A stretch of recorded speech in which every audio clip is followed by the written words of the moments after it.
Kita sedikit mereview materi-materi yang telah lewat, sekaligus kita membahas dari sisi Kementerian Agama. Artinya program BUS ini kenapa dilaksanakan dan apa tujuannya, apa sasaran yang akan dicapai dalam kegiatan bimbingan remaja usia sekolah ini. Baiklah, untuk sedikit merefresh, marilah kita berdiri sejenak. Kita berdiri lagi, sambil kita yel-yel ya. Jadi adik-adik sekalian, tadi kita sudah membahas tentang atau mengikuti materi tentang kesehatan, dari sisi kesehatan dan dari sisi pengembangan manusia menurut BKKBN. Jadi kita hari ini sedikit mereview tentang daripada pendidikan remaja usia sekolah. Apa sasarannya? Ada yang tahu? Untuk menghindari terjadinya pernikahan dini dan perceraian. Oh ya, salah satu. Ya, kenapa dilaksanakan bimbingan remaja usia sekolah? Supaya menunda pernikahannya dan mencegah pernikahan dini atau pernikahan usia muda. Apa bedanya pernikahan dini dengan pernikahan usia muda? Coba.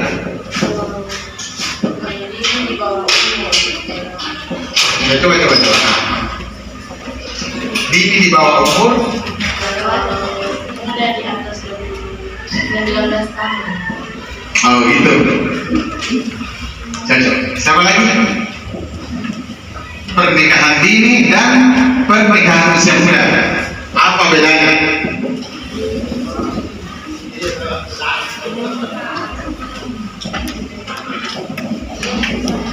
Masih ada? Itu tadi teman tak sudah bilang kan? Kalau dini sekian, kalau muda sekian. Apakah masih perlu diperbaiki? Tadi pernikahan dini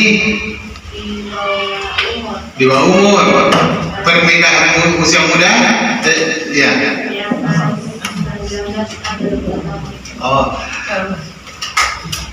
itu pernikahan usia muda sama dengan pernikahan anak. Kalau pernikahan anak, jadi sedikit kita itu pernikahan dini atau pernikahan di usia muda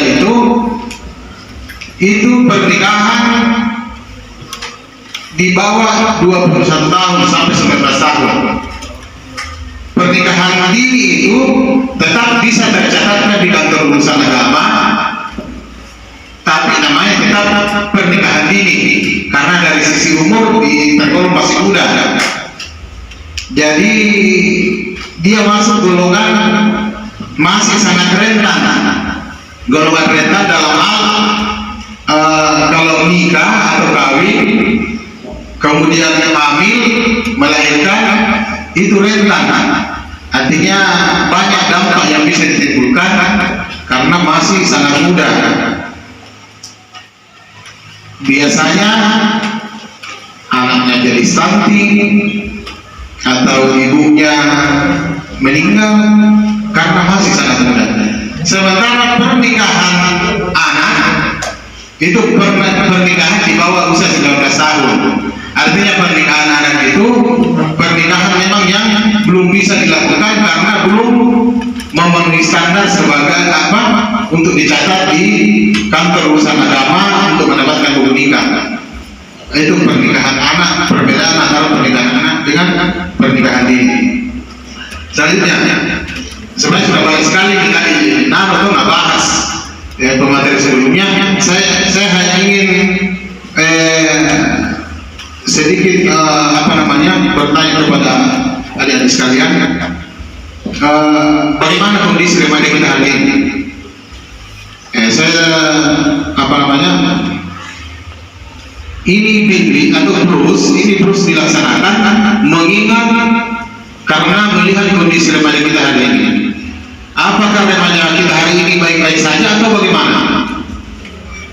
Sedang tidak baik-baik saja. Makanya program bimbingan remaja usia sekolah dimasifkan di seluruh Indonesia.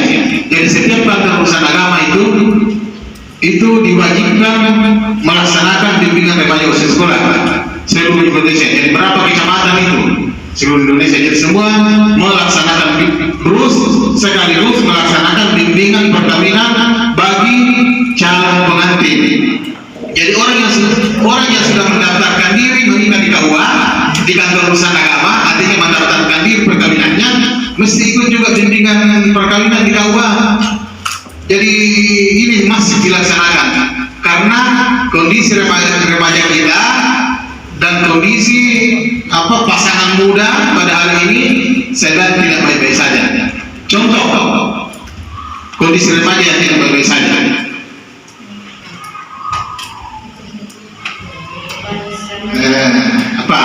Coba pemabuk, anak muda ya, remaja, apalagi bullying ya, tidak baik-baik saja itu bullying kan. Balapan liar, tawuran ya, cocok. Judi ya,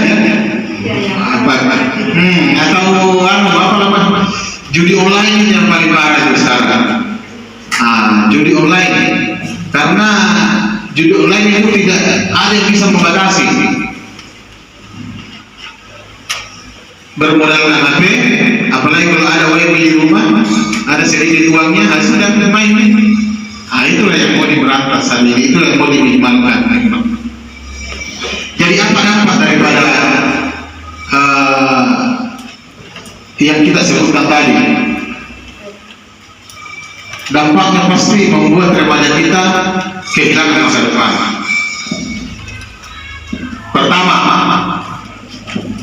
kalau anak-anak dampak daripada pernikahan anak, kalau misalnya di usia sekarang ini adik-adik sekalian menikah pasti pertama pasti putus sekolah, ya otomatis tidak mungkin, apalagi kalau hamil tidak mungkin masih oper di sekolah.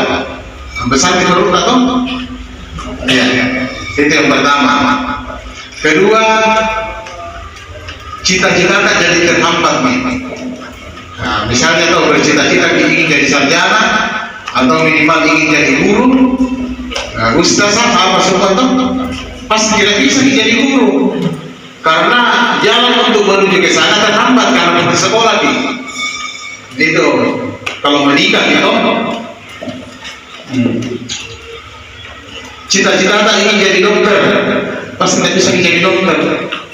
Di saat teman-temanmu atau siapa sementara berjuang dengan profesinya, kau menjadi ibu rumah tangga yang hanya di rumah mengurusi anak, mengurusi suami, tinggal di rumah, mencuci pakaian, tanpa bisa berbuat apa-apa yang di era manusia modern sekarang tidak ada lagi perbedaan antara laki-laki dan perempuan dalam hal menuntut ilmu. Tidak ada yang dibilang karena saya perempuan di rumah menjadi rumah tangga, tidak boleh begitu.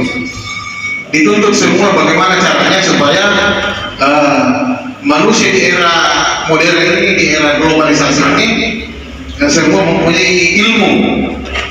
Bahkan tapi tetap tidak meninggalkan yang namanya posisi kita sebagai seorang istri kalau dalam berkeluarga. Tetap kita posisi sebagai istri, tapi diperlukan juga kita membantu suami dalam hal baik menambah pundi-pundi pendapatan keluarga. Tapi kewajiban kita sebagai seorang istri harus tetap kita jalankan. Itu. Jadi tadi itu. Kemudian apa lagi dampaknya? Akan tercipta kemiskinan. Karena manusia sekarang tanpa kita sekolah, tanpa ada formalitas daripada sebuah identitas kesarjanaan atau ijazah, otomatis sulit untuk mencari pekerjaan bagi orang yang mau bekerja. Jadi harus mengetahui apa kelebihan dan apa kekurangan, karena dari situ akan memacu kita untuk untuk menyemangati atau membuat diri kita untuk berbuat yang lebih maksimal, minimal meningkatkan apa kelemahan kita sebagai penyempurna daripada apa kekurangan kita. Jadi seorang remaja juga harus mengenal karakter pribadinya. Ya, karakter pribadi itu seperti percaya diri, ceria, pemaaf, pendiam, ya, pokok juga itu karakter. Jadi tinggal kita bagaimana, yang mana kita mau pilih. Kita ingin karakter yang positif atau negatif, tapi yang jelas karakter yang ada pada diri kita kecenderungannya, misalnya kalau positif misalnya akan menjadikan remaja itu menjadi remaja yang baik, ya, remaja yang bercita-cita baik. Dan harus memiliki harapan. Apa harapan ke depannya? Apa harapan Pak dalam hal cita-cita yang ingin kita capai? Jalan apa yang harus kita tempuh? Misalnya mau jadi pilot misalnya, apa yang Anda harus capai untuk menuju ke sana? Ya, coba. Apa yang harus saya untuk menjadi pilot? Ya. Tapi yang lebih spesifik lagi, ya sekolah di penerbangan ya. Dia jurusan penerbangan pasti. Kalau jurusan guru pendidikan mau jadi pilot kan tidak mungkin. Yang harus menderai artinya menentukan suatu jurusan untuk menuju ke profesi yang bersangkutan yang ingin kita capai. Untuk mengenal karakter masing-masing, sebenarnya karena kita ketahui karakter diartikan sebagai watak karakter itu adalah watak, tabiat atau sifat-sifat kejiwaan. Salah satu karakter seseorang itu seperti penyabar, ceria, percaya diri, seperti yang saya tadi, pemarah, pendiam, termasuk egois. Itu adalah karakter. Jadi untuk mencapai apa yang ingin kita capai, ada namanya membangun jembatan harapan. Ya, ada jembatan harapan. Jembatan harapan itu pada dasarnya adalah untuk membantu kita menyusun rencana harapan-harapan yang realistis. Harapan yang realistis benar-benar memiliki nilai manfaat yang menurut kita untuk mencapai harapan-harapan itu. Ya, misalnya harapanku atau cita-citaku, misalnya ingin jadi orang kaya misalnya. Kalau ingin jadi orang kaya, apa modal untuk mencapai harapan itu? Atau harapanku atau cita-citaku ingin jadi seorang ilmuwan. Apa modalnya untuk mencapai harapan itu? Berarti banyak baca buku ya. Artinya semua ada sebab musababnya. Artinya kalau kita ingin baik, kita ingin seperti ini, harus ada jalan yang harus kita tempuh untuk mencapai itu. Karena kesuksesan seseorang itu tidak datang secara instan, pasti melalui sebuah proses. Remaja keren Qurani, ada namanya remaja keren Qurani. Ada yang tahu apa itu remaja keren Qurani? Salah satu contoh remaja yang keren Qurani yaitu bijaksana. Remaja itu harus bijaksana, jangan egois. Welas asih. Bijaksana dalam artian sikapnya tepat dalam menyikapi setiap keadaan atau peristiwa, sehingga memunculkan sebuah keadilan, kebenaran.